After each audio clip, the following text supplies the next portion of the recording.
Baik, Assalamualaikum warahmatullahi wabarakatuh, anak-anak. Selamat pagi. Waalaikumsalam warahmatullahi wabarakatuh. Pagi, Bu. Baik. Cuma satu yang jawab salam Ibu, yang lain belum jawab. Selamat pagi, Ayo. Bu. Baik. Nah, anak-anak, sebelum kita mulai pelajaran hari ini, ada baiknya kita berdoa terlebih dahulu. Silahkan ketua kelasnya memimpin doa. Baik, Ibu. Oke, teman-teman, sebaiknya kita berdoa terlebih dahulu menurut kepercayaan dan agama kita masing-masing. Berdoa dimulai.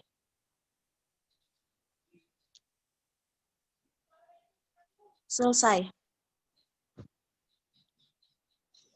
Baik, selanjutnya Ibu akan mengabsen kehadiran kalian terlebih dahulu.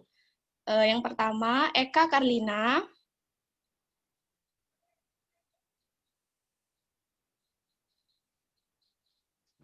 Eka Karlina. Baik, langsung saja yang selanjutnya itu Ella Alvinda. Hadir, Ibu. Puja Reka Larasati. Hadir, Ibu. Anissa Febrianti. Hadir, Ibu. Yang terakhir, Desti Rahmawati. Hadir, Ibu. Baik, hadir semua ya. Selanjutnya, untuk menambah semangat kita pada pagi hari ini, Ibu mau ngajak kalian bernyanyi sama-sama. Kalian sudah hafal lagu Garuda Pancasila, kan? Sudah, Ibu. Baik, sebelum itu tolong mic-nya diaktifkan dulu anak-anak. Puja, mic-nya diaktifkan.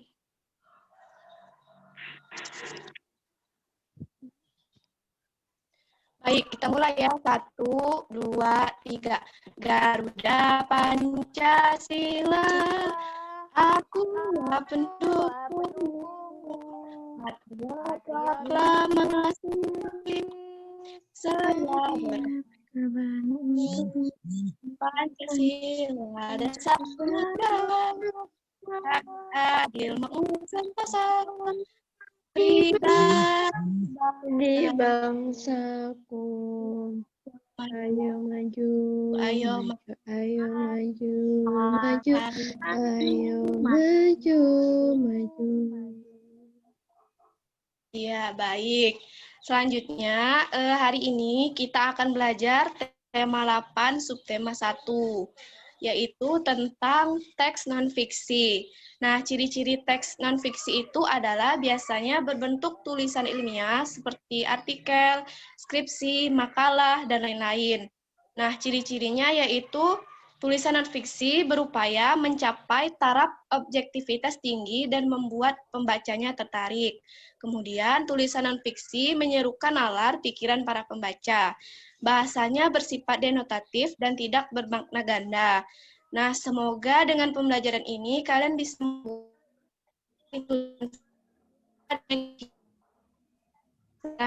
sebelum Ibu mulai, ada yang bisa menjelaskan pengertian teks non-fiksi itu apa?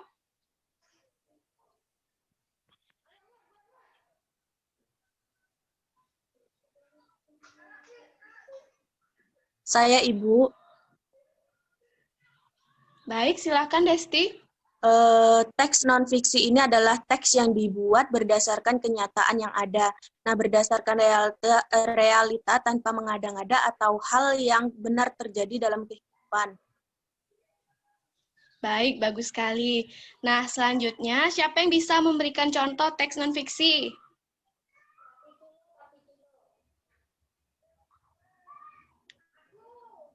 Ella bisa memberikan contoh?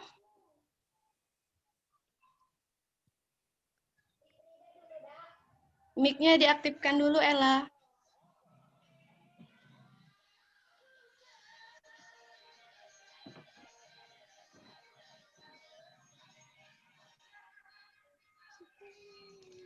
Contoh teks non-fiksi itu seperti laporan ilmiah, makalah, artikel, jurnal, dan masih banyak lagi. Baik, bagus sekali jawabannya. Selanjutnya, Ibu akan menayangkan teks cerita non-fiksi melalui screen layar ya. Tunggu sebentar anak-anak.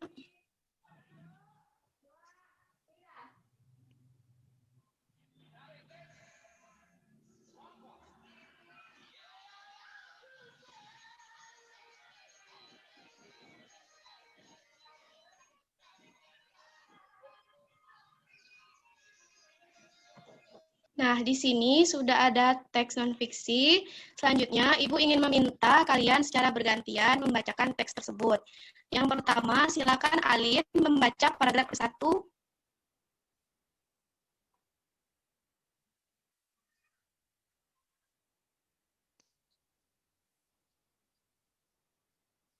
Baik, sepertinya Alin keluar dari sini. Silakan Desti Rahmawati membacakan paragraf yang ke-1. Baik, Ibu. Rendahnya budaya membaca. Budaya membaca di Indonesia merupakan pekerjaan tersulit bagi pemerintah dan harus melalui jalan yang berliku untuk menempuhnya. Hal ini dibuktikan berdasarkan beberapa survei yang dilakukan oleh peneliti bahwa minat baca masyarakat Indonesia baru 0,001%. Artinya, dalam 1.000 masyarakat hanya ada 1 masyarakat yang memiliki minat baca. Rendahnya minat baca menandakan rendahnya budaya membaca pada masyarakat secara umum. Baiklah, selanjutnya paragraf kedua silakan dibacakan oleh Fadila. Oke, Ibu.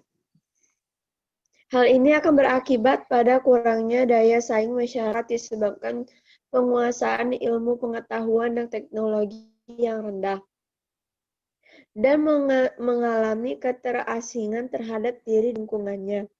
Oleh sebab itu, tahun 2015 pemerintah memberlakukan aturan untuk para siswa, yaitu membaca selama 15 menit sebelum kegiatan belajar mengajar dimulai.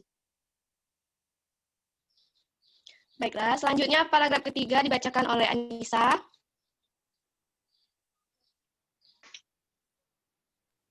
Baik, Ibu. Anissa bisa mendengar. Baik.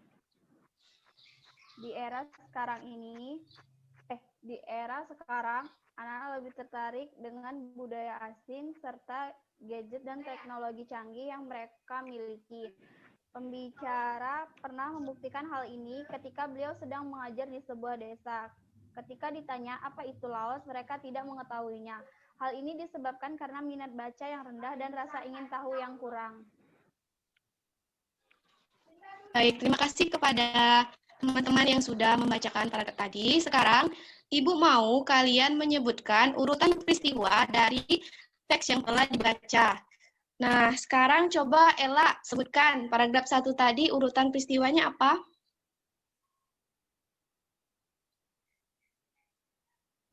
Ibu.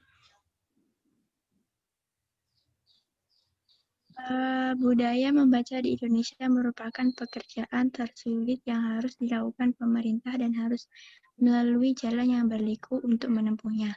Rendahnya baca menyebabkan rendahnya budaya membaca pada masyarakat secara umum. Baik, selanjutnya coba Fadila, paragraf kedua itu apa?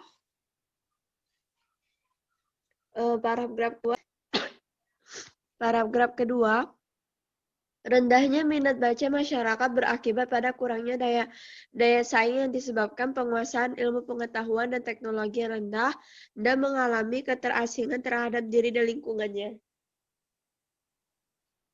Bagus. Sekarang paragraf ketiga, silakan Desti. Baik, Ibu.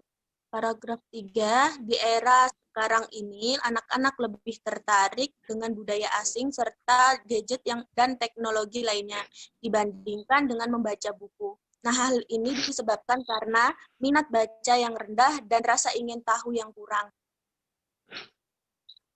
Baik, terima kasih. Boleh diberi A+ kepada teman-temannya tadi yang telah menjawab pertanyaan Ibu. Baik, selanjutnya, siapa yang bisa menceritakan kembali isi dari setiap paragraf teks cerita non-fiksi yang telah dibacakan oleh teman-teman kalian tadi? Saya, Ella Ibu. bisa? Baik, silahkan. Budaya membaca di Indonesia merupakan pekerjaan tersulit yang harus melalui jalan yang berliku untuk menempuhnya. Nah, rendahnya minat baca menandakan rendahnya budaya membaca pada masyarakat secara umum. Hal ini akan berakibat pada kurangnya daya saing disebabkan penguasaan ilmu pengetahuan dan teknologi atau iptek yang rendah dan mengalami keterasingan terhadap diri dan lingkungannya. Nah, di era sekarang, anak-anak lebih tertarik dengan Korea serta gadget mereka. Nah, hal ini disebabkan karena minat baca yang rendah dan rasa ingin tahu yang kurang. Baik, terima kasih Dasti atas jawabannya. Sepertinya kalian sudah memahami, membaca dengan baik dan benar, serta mengambil intisari dari apa yang telah kalian bacakan. Nah, sekarang bagaimana perasaan kalian setelah pembelajaran hari ini?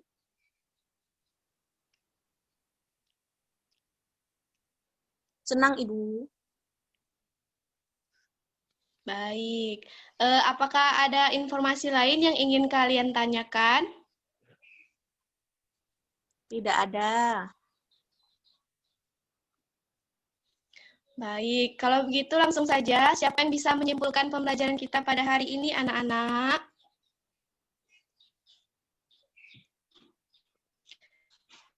Saya, Ibu. Bu. Ya, Dila.